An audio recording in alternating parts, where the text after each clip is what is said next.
देखो bullet fire करते वक्त क्या होता है बेटा, देखो ध्यान से समझना, गन है एक तो और एक बुलेट है बेटा। बुलेट का मास कम होगा ना बेटा, छोटी सी होती है वो, है ना।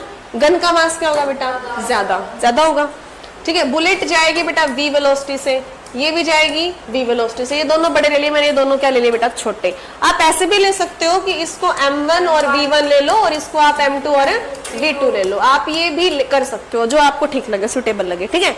बस ध्यान रखना कि इसका मास क्या होगा, ज्यादा, और इसका मास क्या होगा, कम। लेकिन वेलोसिटी इसकी ज्यादा होगी बेटा, हल्की बॉडी ज्यादा स्पीड से जाती है ना, मास कम होता है, इनर्शिया भी कम होगा, फोर्स भी कम लगाना पड़ेगा।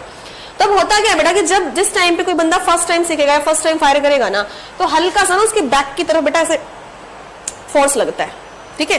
तो बेसिकली उसको महसूस होगा, नॉर्मली जिसको एक्सपीरियंस होगा तो उसको तो नहीं होता है, फर्स्ट टाइम वाले को बिल्कुल महसूस होगा। ऐसा क्यों होता है भाई, एक्शन और रिएक्शन फोर्स वाला, और इसमें कंजर्वेशन ऑफ लीनियर मोमेंटम भी लगती है। अब जितनी, देखो हमने बुलेट फायर करी है, सीधी सी बात है, बुलेट आगे जाएगी, मास कम है, ज्यादा वेलोसिटी से जाएगी। गन का मास ज्यादा तो बिल्कुल हल्की वेलोसिटी के साथ पीछे की तरफ जाती है। तो गन जितनी वेलोसिटी के साथ बेटा पीछे आती है ना, बैक करती है शोल्डर को, उसी को बोलते हैं रिकॉइलिंग वेलोसिटी ऑफ गन। क्या बोलते हैं, रिकॉइलिंग वेलोसिटी ऑफ गन। क्या बात समझ में आ रही है अच्छे से। अब इसको निकालने के लिए, यानी हमें ये निकालनी है ना, बेसिकली इसकी गन की वेलोसिटी निकालनी है, या v1 कह लो, ये निकालनी है। हाँ, तो कंजर्वेशन ऑफ लीनियर मोमेंटम क्या बोलते हैं बेटा, ध्यान से समझना, ठीक है।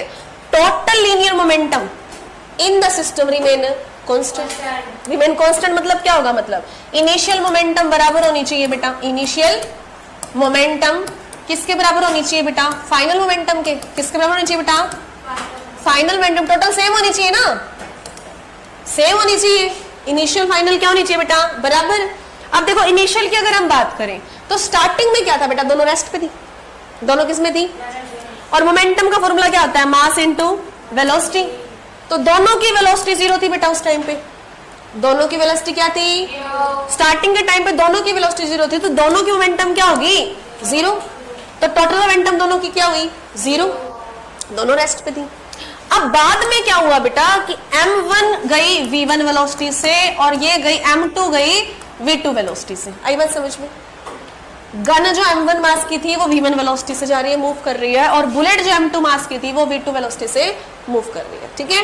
अब हमें ये निकालना है, देखो तो ये प्लस का इधर किसका हो जाएगा बेटा, माइनस का, ये वाला हिस्सा। यहाँ क्या बच गया, m1 और v1 निकालनी, रिकॉइलिंग वेलोसिटी ऑफ गन, तो ये मल्टीप्लाई है बेटा, नीचे जाके क्या हो जाएगा, तो m2 बाई m1 v2, ये फॉर्मूला हो गया बेटा।